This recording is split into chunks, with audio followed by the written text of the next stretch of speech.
here probably what 5-6 months ago now for the property tax roundtable that we did there. We had some homeowners. We had some I think at the time Senator Blaise Ngolia. He's now the chief financial officer of Florida, and he's doing a fantastic job.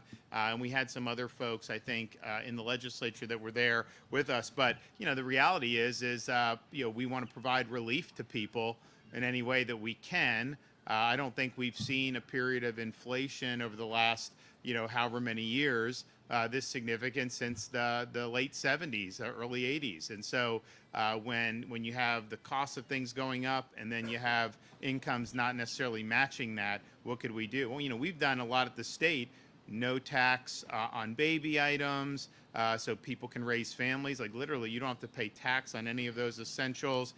We've delivered other things in terms of tax relief, but we also don't have an income tax, and that's good, and we're not going to have one. We've done so much on sales tax that all the essentials are basically exempt, at this point. If somebody from Canada wants to buy a yacht in Fort Lauderdale, that's fine. We'll tax that, right? But if you need your groceries or a diaper, then, we want to make sure you go. So we've done that. And so it's like, okay, no income tax, all these different exemptions for people. And then we've even done things like toll relief over the years where we were rebating 50% of the tolls for our commuters. So we're doing that, all this other stuff. And then it's like, okay, well, what do how can you do? And basically, people, when it comes to tax, and they don't like federal, obviously, well, because nobody wants to pay federal income tax, but they, and the payroll tax, which bites a lot of people, and it bites businesses, but they're like, for the state, they don't really have anything for us. It's the local property tax that's really been a big burden, and those burdens have risen because the valuations of the homes have gone up, and the market goes up and down. We had a huge run up partially because it was going up everywhere. Even the places people were leaving still saw housing values go up during those COVID years. Florida was even more exacerbated because we were the place people were escaping from. They're escaping Chicago and New York City and all these places. It is what it is. People say, don't let any more in. Like, I don't have control over that, guys. If I did, maybe we'd approach it in an interesting way. Who knows? But I don't. So people vote with their feet. It's a free country. They do all that. So you had that. But then what happens is you'll have a house. You buy a house for $350,000 10 years ago. Now they're telling you it's worth $1 million. People that are younger, to the extent they can afford homes, because it's been tougher for people, you're coming in at a high tax basis, right? So like you could have a elderly person in your neighborhood who's had the house for 30 years, and then their exposure is capped if they're homesteaded. Then you end up with way more than that. So this is a very important issue. This is one of our first roundtables here. Just know that we're working very closely with folks who want to get something done in the legislature to put something on the ballot. Since it's local, it's got to go on the ballot. It's not something we can just do by legislation and sign into law. If we could I would just call special session and say do it. But it's got to go in the November 2026 ballot. That's just the way Florida's system is done.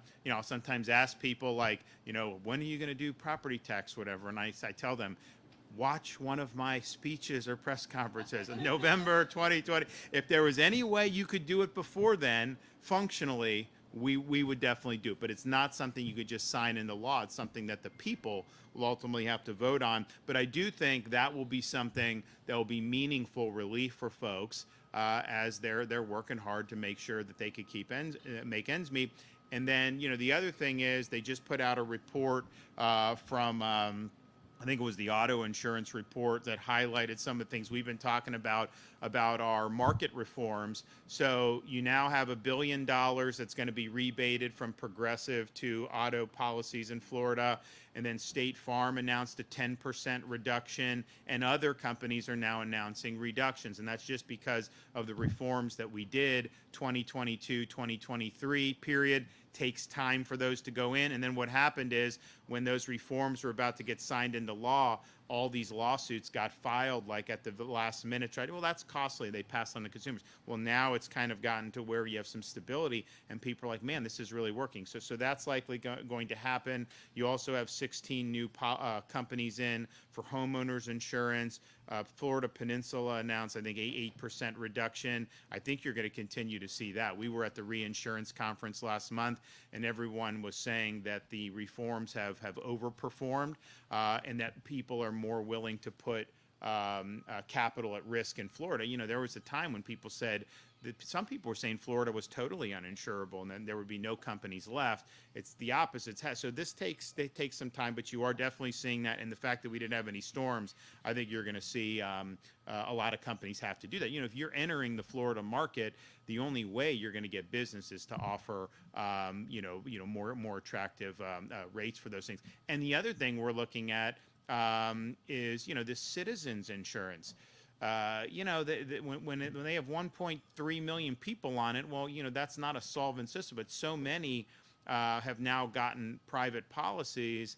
I think there's going to be some ways to do relief for citizens potentially too. So we're going to work on that as well. So all that just being said, all those issues we were talking about there, we're very mindful of it. Of all the things though, obviously the groceries and stuff has been driven by federal government overspending, debt, all that stuff, Federal Reserve.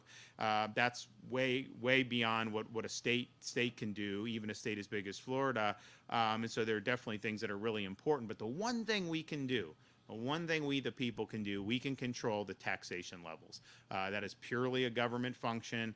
And this way, it's got to go on the ballot for Florida, but you guys are going to have an opportunity, to do it. And, we just want to give people the chance to be able to vote for relief. And we're probably the only state in the country that would be able to do this in a really bold and meaningful way, just given the dynamics that so many people pay taxes here who aren't Florida residents. I would rather them pay than you pay. I mean, that makes perfect sense. So stay tuned on that. There's going to be a lot to come out. But I am happy for today to be able to make some really good announcements. So joining us today is our Department of Environmental Protection Secretary, Alexis Lambert, our Chief Science Officer for the DEP, Dr. Mark Rains, as well as Polk Regional Water Cooperative Executive Director, Eric DeHaven. We have representatives from Hillsborough County, Citrus County, Hernando County, Live Oak, Inverness, Cape Coral, Lakeland, Crystal River. I was just giving Crystal River and Citrus County, we gave them a lot of money. You guys are back. Some of you guys are back. It's good stuff. Well, I always tell people, when I was a kid, Citrus County had, I don't even know how old I was, but I love baseball, and they had Ted Williams had his Hitters Hall of Fame up there, which is like a huge deal. He'd have all these guys would be down there. He'd have Mantle, DiMaggio, Willie Mays, all this stuff, and that was like right there. So I remember going to that as a kid, and I'm like, man, this is an unbelievable place or whatever. And so little did I know I'd be showering you guys with money, 30 years later or whatever. But it is what it is. Part of the reason we've done stuff in that part of Florida and other parts of Florida, we've really been given, I think, a unique ecosystem here in the state of Florida. Now there comes with challenges when you're a peninsula in the middle of a tropical part of the world. You have to deal with these storms. Obviously, this region of the state knows that very well after 2024 and even before that. This year's been great. We love it, and we're so thankful that we didn't have to deal with anything. No storms actually hit the entire continental United States. Not one storm hit, which is really good. So we just got to keep that going. So there's shine, but the benefits are, you have maybe the prettiest place, some of the prettiest places, really in the world we have here on the Florida Peninsula. And so it's something that we have responsibility to make sure that we're good stewards of. And it's something that we want to do. What I said my first day in office, we want to leave this to God better than we found it. And we had a lot of work to do coming in. I mean, miss me.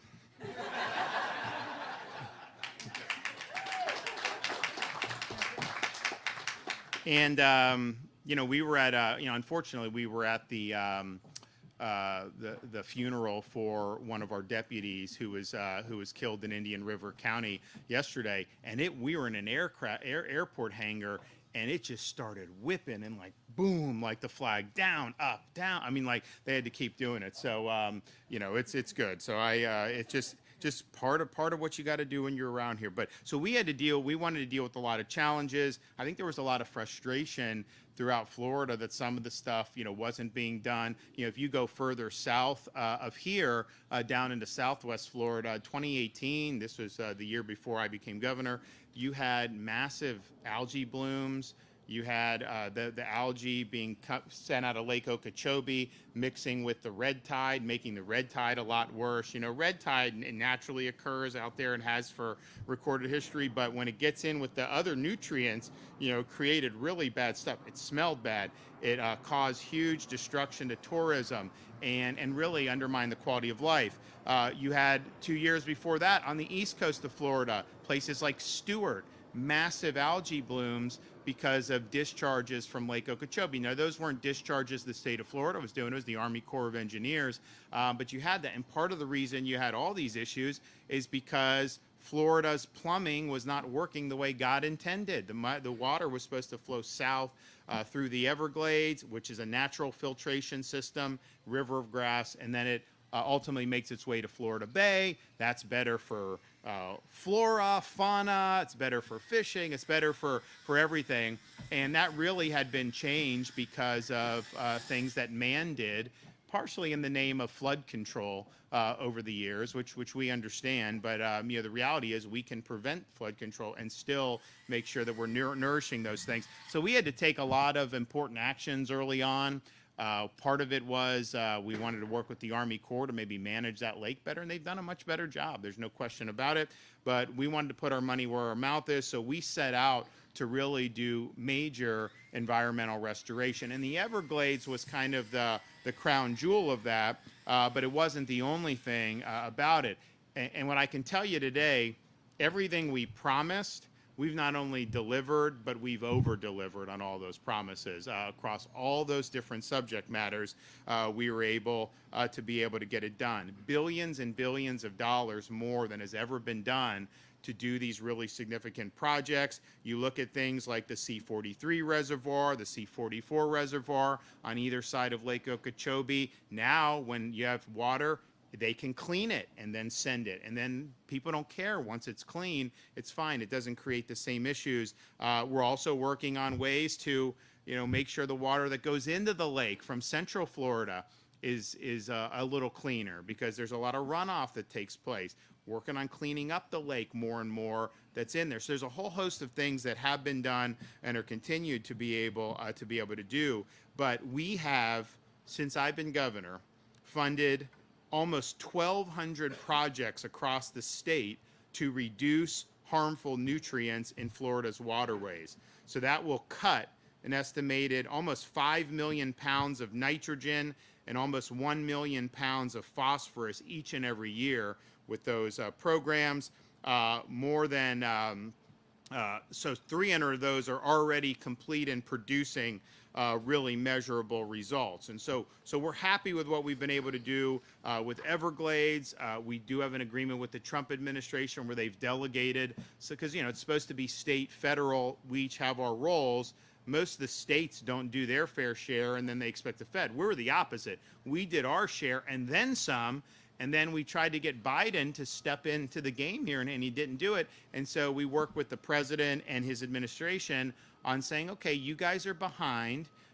Florida works quicker. Send us the money, and we'll do some of these projects. So you now have, we have 2 major Everglades projects that we started that would not have probably started for this decade had we not done it. And we're working alongside the federal government on those. And so that's a really good story we're able to do. And that whole thing with the Everglades, 5 years now, we're going to be able to finish it earlier, 5 years earlier than what the estimated date was when Biden left office, which is really, really positive, and it's a great story for everyone. So we've been able to do billions and billions for clean water, water resources, which is really important. We've also put about $300 million towards developing alternative water supply sources, and that's about 540 million gallons per day of additional supply.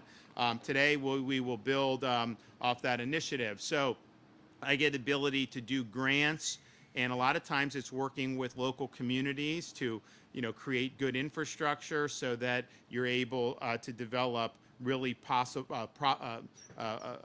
great things with respect to water supply. So I'm pleased to be here today to announce that we're going to be continuing to put our money where our mouth is. We're going to be awarding over $112 million in grants to improve water quality and supply across Florida's Gulf Coast and throughout Central Florida. So 50 million of that will be in 14 different alternative water supply grants.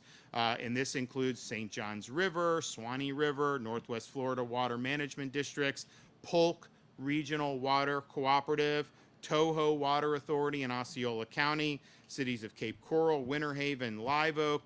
Once fully operational, these projects are expected to produce almost 94 million gallons of water per day. So that's a really significant thing. The population here has grown.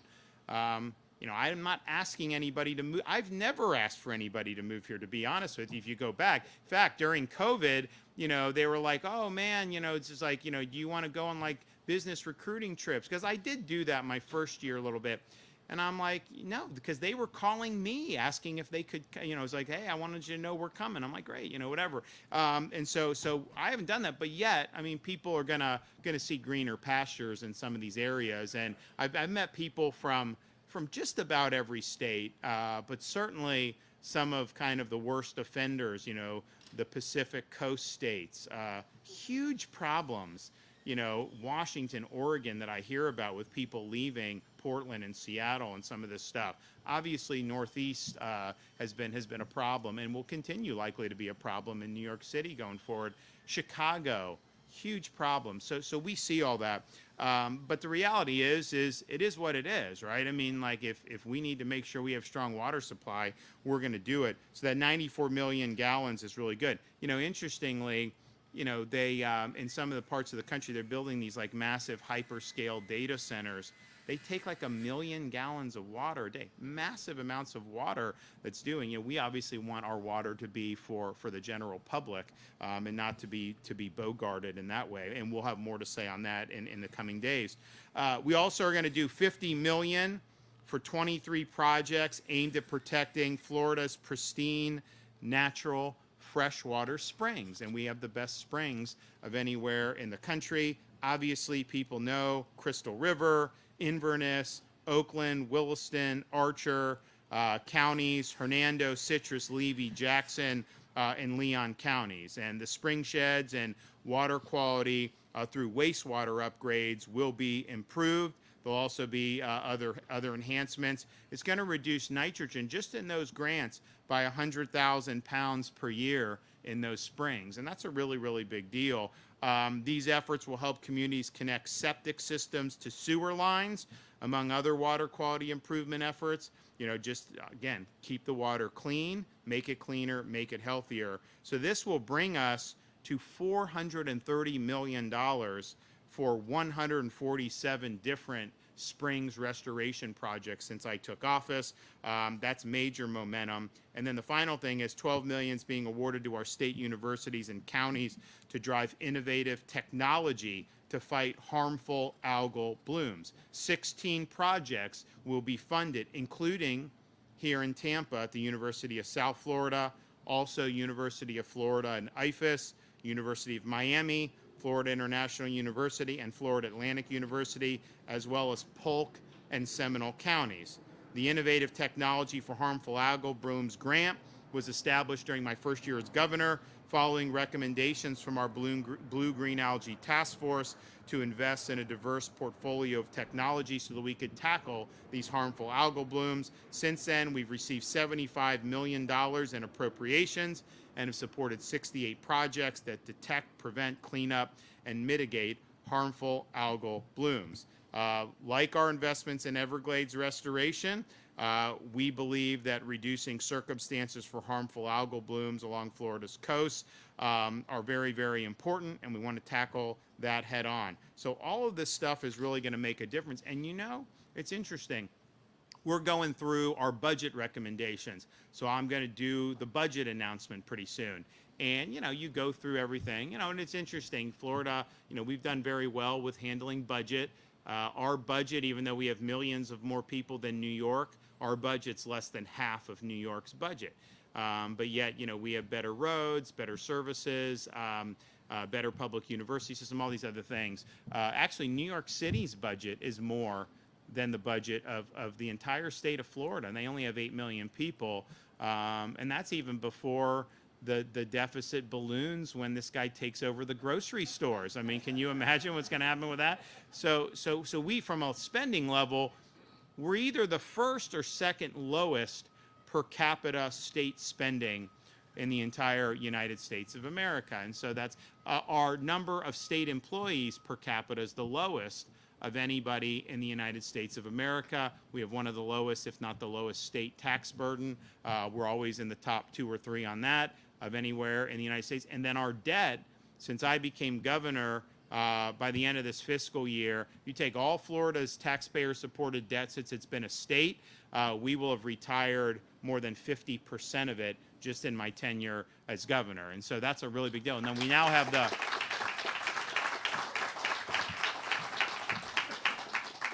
the lowest per capita debt in the country. I think your share as a Floridian would be about $450. Your share as an American of the federal debt, I think, would be about 110 grand, a lot. So we've done really well on all that, but we have done big things. I mean, we've accelerated infrastructure projects by billions and billions of dollars. Things like moving Florida forward, which we just did the. The Howard Franklin was not moving forward, but then the 275 in Pinellas leading into that is moving. We're doing that much ahead of schedule. Doing a lot in Central Florida. Polk County, we're doing amazing stuff, and they need it because you have traffic. So we're doing all that, but that was massive investment. We've done massive investment in education, universities to keep tuition low, K-12 teacher pay increases. They just did a thing in Lee County. It was incentive pay for teachers, and the school union was fighting it. And I'm just like, why would you oppose positive incentive pay for? But it's just, this is what we deal with. So, but we've put in more money at the state level for teacher salaries than has ever been done in the history of the state of Florida. We've also done major tax cuts. We did our accelerated debt repayment. So we've done a lot of stuff. But we're not like, trying to socially engineer. We're just doing what I think the public thinks is good stuff, right? That benefits people. And then, of course, the environment that I talked to you about. We promised $1 billion more in my first 4 years than had been done previous, and we did way more than that, and then we've done way more in second term. We're blowing away what Florida used to do on all this stuff, and it is making a really big difference, and we're happy to do that. But the interesting thing is, as we're going through the budget, I'm looking at this, we put major investments. We definitely see where we're going to be in a position where we're not going to have to spend as much on some of this stuff because we will have put the infrastructure in. There'll be operations and maintenance for sure, and there'll be some expenses, but we've basically done the heavy lifting already.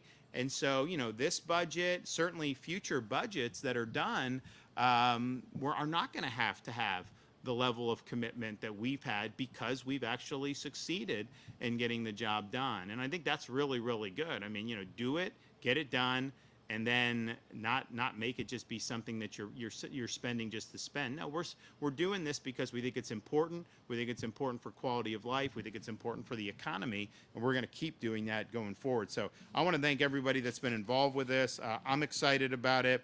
I know we've got some more grants we're going to be doing in some sensitive parts of Florida that I know people are going to get excited about, so we'll be doing that pretty soon. In the meantime, we have some folks that are going to come up and speak, so we'll start with Alexis Lambert.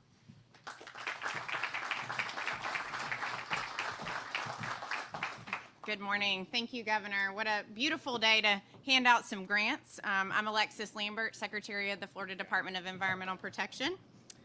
As you mentioned, Florida is growing faster than almost any other state in the country, and with growth comes responsibility of managing our water resources with intention. What we are celebrating today reflects a core principle of this administration, A strong economy and a healthy environment are not competing interests. When we protect our water, we protect the foundation of our tourism industry, our fisheries, our coastal communities, and our quality of life that brings families to Florida every day. Florida's continued growth requires planning for a sustainable and reliable water supply. By prioritizing the development of alternative water supplies, this administration has helped communities diversify their water sources and reduce pressure on our natural systems. The projects awarded today include efforts to expand reclaimed water, improve aquifer recharge, and strengthen water conservation. Each of these investments helps secure the long-term water resources needed for thriving communities and a thriving economy. We must also care for our natural systems. Nowhere is that more evident than in our springs. The funding awarded today advances ongoing efforts to improve water quality, reduce nutrient pollution, and protect our spring sheds. This includes connecting septic systems to central sewer and other measures that collectively reduce total nitrogen by more than 100,000 pounds a year. While alternative water supply and springs restoration projects address long-term sustainability, communities still face the potential threat of harmful algal blooms. The state's investments in technology are helping us stay ahead of these risks. Through the success of the Innovative Technology Grant Program, we now have resources for earlier detection, faster response, and stronger coordination with local partners than ever before. Today's funding will further strengthen Florida's ability to respond to blooms as they occur, while also improving water quality over time. These grants will reduce the amount of nutrients entering our waterways, remove harmful legacy nutrients, and help clean up algal blooms if they occur, contributing to a healthier and more resilient Florida. Florida is setting the standard for water resource management. We base our decisions on science. We plan for long-term resilience, and we invest taxpayer dollars wisely to deliver meaningful results. Whether improving water quality, diversifying our water supply, or equipping communities with innovative tools, each project strengthens Florida's future while preserving our natural environment that defines and sustains this great state. Thank you, Governor, and to our legislature for support of this important work, and congratulations to today's recipients. Okay. Now we'll hear from Dr. Raines. Well, good morning, and thank you, Governor DeSantis, for inviting me to join you today. I'm Dr. Mark Raines. I'm the Chief Science Officer for the state of Florida, a position Governor DeSantis created to ensure that science underlies sound environmental policy and practice. Now, like many Floridians, I was not born here. My wife and I came here 25 years ago, raised a family, proud to call ourselves Floridians today. And that's a story that's been repeated many times over, right? So 1845, when we were granted statehood, there were 90,000 residents in Florida, probably very few annual visitors. Today, 23 million residents and 140 million annual visitors. A complete transformation in literally less than 10 human generations. And so why is this happening? Well, why am I here? A booming economy, affordability, fantastic weather, great water quality until it isn't, right? And because of the growth, I mean, it comes with a challenge. The challenge is protecting and restoring the water quality that we all rely upon. Now, meeting that challenge is complicated. It takes three things. It takes leadership, it takes funding, it takes a comprehensive scientific understanding both of the causes of water quality degradation, but also how we can reverse it. And fortunately, today, we have all three. We have leadership and funding from Governor DeSantis and the legislature, and we have a really tightly coordinated scientific community, the resource and regulatory agencies, non-governmental organizations, the universities, the private sector, all working together to ensure that that leadership and funding is directed to the projects that have the greatest environmental benefits. And so that's what we're doing here today. We're celebrating the most recent investment in that.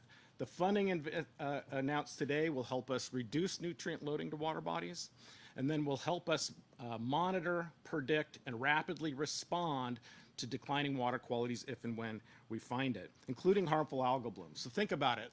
Septic to sewer conversions reduces the nutrients that are in our water bodies that fuel the harmful algal blooms. We're developing cutting-edge modeling tools that allow us to predict when and where an algal bloom will occur before it occurs, and innovative technologies that we're developing that allow us to rapidly respond and suppress those algal blooms before they become widespread.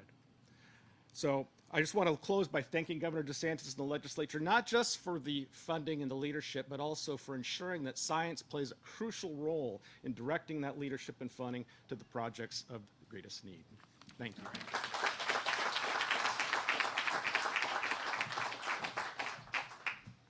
Well, good morning, everyone. My name is Eric DeHaven. I'm the Executive Director of the Polk Regional Water Cooperative, and we are one of the recipients today of grant funds from the various sources that the Governor announced today. So the first thing I'd like to do is give a big thank you to Governor DeSantis, Secretary Lambert, for the significant grant award for the Polk Regional Water Cooperative. This money will go directly to our Southeast Lower Florida Aquifer Water Production Facility and Transmission Main project.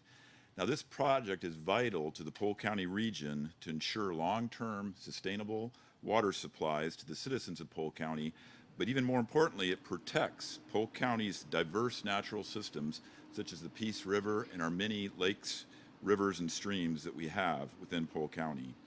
Now, under the first phase of this project, we'll provide 7.5 million gallons per day of water to 10 Polk County cities, as well as residents within Polk County service areas. Future phases of this project will bring up to 30 million gallons per day of water online for the benefit of the Polk County residents. But as we all know, alternative water sources can be expensive. Therefore, these DEP grant awards directly assist residents by reducing our water rate increases significantly. Now, in my role, I commonly attend many city commission meetings, and I was recently at the Lake Alfred Commission meeting this past Monday. One thing that the commissioners are always expressing to me is that they understand the need for alternative water supply to reduce our reliance on stressed traditional supplies. But one of the hardest issues they have to overcome is the cost of alternative water supplies to residents. So I can't stress enough again how valuable the state grant support is to defray the cost of these alternative water supply projects. So I would be remiss to not mention the support from the Southwest Florida Water Management District and the Florida Legislature that the PRWC has received in the past. We have significant grant funds from them, and we greatly appreciate that.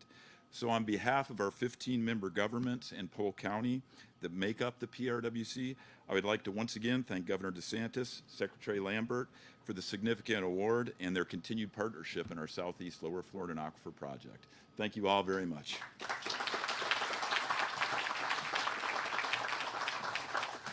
All right, so this will make an impact. I'm really excited to be able to award these grants. We do have some more to come. We'll be working, obviously, with the legislature to continue the momentum. But as I said, I mean, I think that some of the budget commitments that have been made, I think have worked. And so, I definitely see a time where, you're not going to be doing as much of the water infrastructure because so much of it has been done successfully. And you already see it. I mean, certainly in South Florida with the flow through the Florida Everglades, we've raised the Tamiami Trail. We've done all these things where you now have water flowing through there. Salinity levels in Florida Bay are in good shape. People see the flora and fauna in the Everglades more, and we're going after the pythons still, so that'll help if we do that. We've got try to have some different approaches to try to get that done, including using the private sector. But people notice that, they notice the fishing and all that. So this stuff matters. It's been good, and we're gonna keep it going. But I think that part of it is when you do the money, it's just like, if we build roads, you don't want to keep having to spend that same amount of money on that same road. Like, you build it and you go. So I do see where we're doing that. So there's some positive, I think, on the horizon for us. There'll be things we need to do to keep the momentum going, but a lot of the big investments were things we sought and we've delivered on, which is good. Okay, anyone have any questions? Congressional redistricting, we know you announced on Monday that you want to hold a special session later this spring. I believe you talked to Senate President Albritton about that. A couple things. Is your staff already working on maps? And also, the House is scheduling twice the next week about this. Is their work going to really be relevant if they're already calling for something months later? So there's nothing that anyone on my staff has done with respect to actually doing a map. But when we're going to do it, and part of it is we're going to be forced to do it, I think, because the Supreme Court's VRA decision is going to impact the current map. So just no matter what else happens, that is going to have to be addressed. I was hoping that we would get an extra seat because what happened was, people always tell me when I criticize the census, well, Trump was president during it. Yeah, he was president up until January 20 of 2021. Then what happened? Biden came in, he issued a bunch of executive orders. They took the data, and what was supposed to be 2 seats for Florida, by April of 21, he's been in office for 100 days, they issued the apportionment, and it was different than what people thought. And then they admitted a couple years later, oh yeah, Florida got undercounted, Texas got undercounted. They should have had an extra seat, and so each. So I was hoping then obviously that would have required it. I think at this point, the chance of that happening, I just haven't seen the movement that I was hoping from. I mean, I know there's a lawsuit with Commerce. I know they had talked about doing it. That would be for sure. But then you also have the interesting thing in Florida. When did the census stop? It stopped basically March of 2020, the end of March of 2020. Well, what's happened in Florida since then? We've had a big population, so like the districts are not well apportioned. And I don't think people are getting equal representation and that was a demographic shift that I don't know that we've necessarily seen in modern history before. But I do think the Supreme Court, they heard argument on it in October. We anticipate a decision would be rendered probably sometime in the first couple months of the year. And that obviously will be very instructive on how we did it. But it's interesting, remember, legislature did a map. I told them, I was like, I'm going to veto it. If they did it, I vetoed it. Then we sent back, and a lot of it was what folks, that we had some staff that did one. And people said, oh, yeah, no, we love it, Governor. We're just worried about the court. What happened in the courts? Upheld by the Florida Supreme Court and upheld, in against federal challenge. I don't think there will really be grounds for a federal challenge at this point, assuming that the Supreme Court rules, I think as a lot of people anticipate, on this VRA Section 2 claim. And so basically it'll be, legislature's going to have to pass maps that just comply with the Florida Constitution, which does have some guidance that you got to follow, and they will. But yeah, no, and it'll be good, and we'll work to get that done. Governor, there's been some criticism recently around the vote to buy 4 acres of Destin for $83 million. I know the CFO objected to that purchase. What's the reasoning for that? I know the funding... It was in the budget. So the legislature put it in the budget. So we have land acquisition program, and they put language in the budget saying you've got to do this one first before you do the others. Now, it's true. Traditionally, we're buying more like farmland or some of these other things, and there's other things that have done. Have any of you been to Destin? Maybe, I mean, look, Pinellas can maybe be the best beaches, but Destin could argue it's the nicest. So you have this place, and the people there love it. You have this plot, and it's 4 acres, but it's like perfect real estate. And you had a guy that was going to build condo towers, and they didn't want the condo. Locals didn't want the condo towers. So the state senator from that area put it in, said do it. And so when it came to the cabinet, this was not something we just dreamt up. This was something that was put in there. And then the question was, well, how much is it worth really? And they said, oh, it's too much. Well, there were 2 appraisals done that had basically $82 million. And so it wasn't like that was just pulled out of the air. That was done twice. And if there was any reason to think that somehow you could do an appraisal differently, we would have been happy to do it. But when we asked, they said no. Here's what I do know. If you built a condo tower on that piece of land, you would make way more money doing that, no question, because you could sell the penthouse lots for $25 million a pop. Every single unit in there would probably go for $2-3 million. And look, maybe the market will really go down to that, but that's just the reality. But the idea that this was just cooked up by the cabinet, no, this was put in by the Florida legislature in this year's budget, and this was the priority above all the other projects that were there. And so we went ahead and honored that. But I will tell you, the people, you have some in media that have criticized. You go ask the people in the Panhandle, are you glad that was purchased for public use now? So it'll basically be like a local park, a beach park. Or would you rather have the condo tower? It'd be like 99% would rather have the, because you can bring the boats, you can swim, you can do all this stuff there. So it is a really cool piece of land. And I think when people see it, they do. And, some say 100 million, some say, it got appraised twice, basically within $1 million of each other. And so I didn't really feel like there was a basis to overrule that. Like, yeah, I would like to pay $1 for things, right? I mean, like, it's just the reality, but we have this process going through that. But that was something that the legislature directed, and had they not directed it, would it have happened? Probably not. But I still think from a public perspective, those residents and the tourists, no question, they're glad that happened. Night, obviously, you saw the special election results in Tennessee, 13, 14-point swing. A, how much of a warning sign do you think that is for Republicans headed into the midterm? And then B, are you worried that redistricting in Florida would dilute very strong Republican districts and make them more in play? Well, the redistricting is irrelevant because they're not allowed to use the partisan data. They have to just draw and they will do that. And that's what our current map is.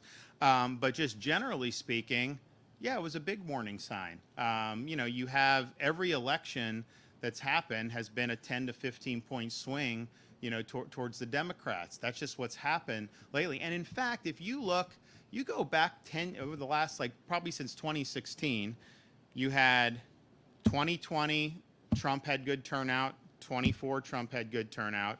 Florida 22, we did very well, obviously set the pace. There's some things, but overall, Republicans have underperformed, particularly when Trump wasn't on the ballot, because I think some of the voters will vote for him, and they'll vote for the Republicans if they're already going out. But if he's not on, a lot of them won't go and vote. And I think the warning sign is the turnout was actually about midterm level last night. So special elections can be screwy, right? Because it's only the hardcore committed people that go, and it's always the party out of power that's more motivated to vote. But this was a midterm level turnout, and you had a 13-point underperformance from a year ago when the president was running. Some of this is just natural, right? When you have the party in power, the other side's more energized.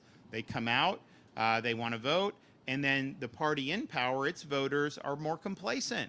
And so that's just the natural. That's been true in pretty much every midterm, with the exception of one or two for the last 50 years. So I would anticipate, that dynamic is obviously not going away. Now, you also have a situation of, what are you, delivering in the Congress? What are you delivering here? Honestly, I think even here in Florida, yeah, we've won big, but we won big because we delivered big, right? It wasn't just because we won the beauty pageant and did all that. No, that wasn't it. It was because people saw leadership. They saw following through. Instead of doing idle promises, we're actually delivering and doing things that people appreciated. So, we have supermajority in the Senate, supermajority in the House. Based off the House's performance, in 25, would they keep the supermajority if the election were today? No, I don't think they would, because I think some of the voters who have appreciated what Florida's done, I think probably have been alienated by that performance. So, I think even here in Florida, they need to be swimming in the same direction that the voters expect us to do. It's totally fine if you campaign on something. You don't have to campaign on what I believe in, but you got to tell voters what you could do. Then you got to get in and follow through. And I think the problem that they had was, they told voters basically they were going to continue to do, our Florida agenda, and then they got in and they tried to unwind it, and that, a lot of our folks did not like that. And part of it was just, it was false advertising, right? You didn't tell them that. If you want to stop our anti-woke higher education reforms, campaign on that in a Republican primary. Tell them you think you want to make universities woke again. See if they'll vote for you for that. Tell them you wanted to make Florida a sanctuary state, the bill I vetoed at the special session. All the stuff we're doing. Highway patrol. Thousands and thousands of arrests of illegals turned over to ICE. Our detention facilities we have, turning over, ICE brings deportation. We have way more, ICE has done way more deportations out of Florida than they would have had we not done what we did. But, they passed a bill to make it illegal for the governor, make it illegal for me to work with ICE to help increase deportations of illegals. That was in the bill, literally in the bill. Did any of them run on that in a Republican primary? Obviously, they didn't, because they wouldn't have been able to live to tell about it. So, I think some of this stuff is just, if you do what you say you're going to do, even voters that don't necessarily agree with everything, they will appreciate that, hey, I know where these guys stand. They did it. I think it's when you run one way to get elected and then you do some other stuff. And Florida, there's just the issue, Tallahassee's far away. There's a lot that goes on in the bowels that people may not be able to see. And it's like, can you just get away with that? So I think certainly for Florida, you're going to have some of those more marginal districts. And the question is, are our voters going to feel passionate enough to come out at sufficient levels to be able to support those folks? I can tell you, in 22, people they walk over coals barefoot to come out and vote, because they understood that we had to keep the momentum going. They understood what could have happened, the 4 years prior, had that election gone the other way. So there was no way they weren't going to do it. 24, you're looking at Kamala Harris. They were all going to come out, and they did, and they came out in big numbers. 26, I think, is going to be a little bit more challenging for Republicans. Not insurmountable, but certainly an issue that let's put it this way: if I was advising someone who was running, I say you cannot bank on 2022 levels of Republican support. You can't bank on that. You can't even bank on the 2024 levels, of support. And that was a presidential year. It tends to be a little bit more competitive in some respects. Although I will say 24, they didn't even 2024. Just think about it. We were the most significant swing state for a generation. 2020. I don't know if you guys remember. I couldn't even turn on cartoons for my kids without a Biden ad saying how bad Trump was. It was like they poured so much money into this state in 2020. Obviously, Trump won, I think, by 3.5%. So fast forward then 24, not 1 cent spent in Florida. Like, it was just like it didn't exist. Like, you've never seen it be the most expensive and then not even a competition in Florida. So I think that's obviously good, but I don't think people can bank on that level of turnout. You got to earn it. You got to go out and earn it. And ultimately, you dance with the one that brung you, right? Like, when the voters backed you and they backed you on a certain thing, stick with that. Do what you told them you would do. Don't try to unwind. I talked about these insurance premium reductions, auto insurance reductions. That was all because we did the overhaul of the legal market and the litigation reform. The Florida House, they tried to reverse that in this most recent session. I can tell you there would be no rebates scheduled. There would be no announcements of rate reductions had that succeeded. Now, they didn't campaign on that, right? So tell voters what you're going to do, follow through. Don't tell them one thing and do the other. That may be something I think that some of our Florida voters are going to be a little bit more sensitive to, maybe than some of these other states. I don't know, but yeah, look, this is a natural thing. There's a yin and a yang in politics. I always get a kick out of when people say their side wins an election. Oh, we're going to win every election going forward. Yeah, all you have to do is open a history book. That never happens. Like, it always goes back and forth, right? And so when you have a midterm, the party out of power typically does better. That's just the nature of it. It's the dynamics that I discussed, and so that clearly that was there. And the thing about it is, you remember they had to spend a lot of money in this deep red district here in Florida earlier this year. Massive amounts of money went into that. They had to spend a lot in Tennessee, as well. So that's just what we're dealing with, and I think Republicans should go into it clear-eyed. On Fishback. I don't know him, and I've never met him, and I don't know much about him. I got asked about that the other day, just not something that's ever been on my radar. Governor, on Monday, DEP released a report showing about $759 million needed in repairs for the Florida State Park system. Is there a plan to address that? Do you want to talk about what you guys are planning? As you know, that report was required as part of a bill that passed last year, and we'll be working with the legislature and the governor's office to see how we can address that moving forward. Sustainable funding for park maintenance will be very important moving forward. Thank you. Since you're there have been some concerns when it comes to environmental groups about SB 290, Section 3, that allows the the state to sell off some of the conservation lands for agricultural purposes. Do you want to address that? You are the governor. That is not a bill that we've done a complete analysis on yet, but we'd be happy to follow up with you when we've done that. Thank you. Yeah, I mean, look, some of the stuff that gets in these bills, well, no, because there was the one provision which I really wanted for people in this region that said, if you had damage from the hurricanes, you have a right to rebuild as it was. I mean, like, the notion that somehow you can't, rebuild your house to the same specifications prior to the storm is absurd. And so, that was the thing. I was like, I want to make sure that that's there. I felt that homeowners deserve that, and I know they were getting trouble from some of the local governments, but it's just. It's not an easy situation to be in. It's like there's certain things that get damaged in life. Your home is like the most sensitive outside of life, right? So so we did. But then there's other things that get put in there. There's things that that will get put in like a tax package.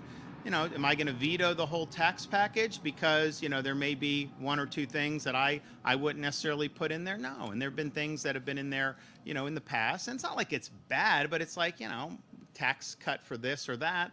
Some of them are more towards discrete interests. I'd rather just do it broad based, but it is what it is. I'm not going to veto relief for commuters or relief for young moms on sales tax or all these other things because of that. So that's just kind of the yin and the yang of how these things operate. But I do think kind of the 50,000 foot view is my position is, and I think most people in this state is, yes, we went from a backwater of 90,000 people 150 years ago to, or however, 175 years ago to, now 23 plus million people. And, there's some benefits to that. Some of these people come in, they pay taxes, they don't consume services, all that. But then start businesses, move businesses, but then there's challenges with that, right? And we don't want the state to be a concrete jungle. We want to have. So that's why we did the Florida Wildlife Corridor. So you got massive amounts of land that we've put into that. How many acres have we? I mean, we've done hundreds of thousands of acres on that one, and you're able to do that. And I think that's really good. And we've done some of these others to put in conservation. But one of the things some of the folks in the legislature have wanted to do over the years and have done, and I'll admit I was a little more lukewarm on it, but I do see some value is doing these. Agriculture, rural family land things where, you basically have a conservation easement.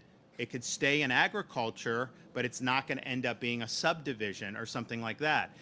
So I do think that that's had positive impact because, the thing is like these farmers, especially if you're like citrus or something, which has been tough, they can make more money just selling to a developer than staying in business. They may even lose money during business. So this is a way where, the integrity of the land can be maintained.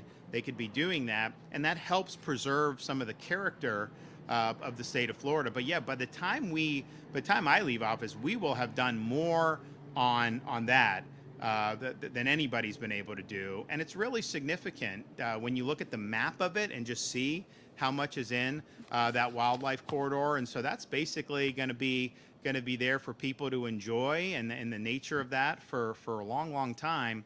So I'm glad to have had a hand in that. I know we had a lot of champions in the legislature for doing it. But the agriculture, preserving the agriculture with this program, it's grown on me because I do think the alternative in many respects would likely just be, to create more concrete and to do things like that. And look, people have a right to do with what they want with it. I mean, it's not like but if there's a different way where you can change the incentives and the public ends up being better off and we can kind of keep, a buffer on some of this stuff, that ain't the worst thing in the world. And so I think it's going to be good. So, well, listen, it's been great to be here.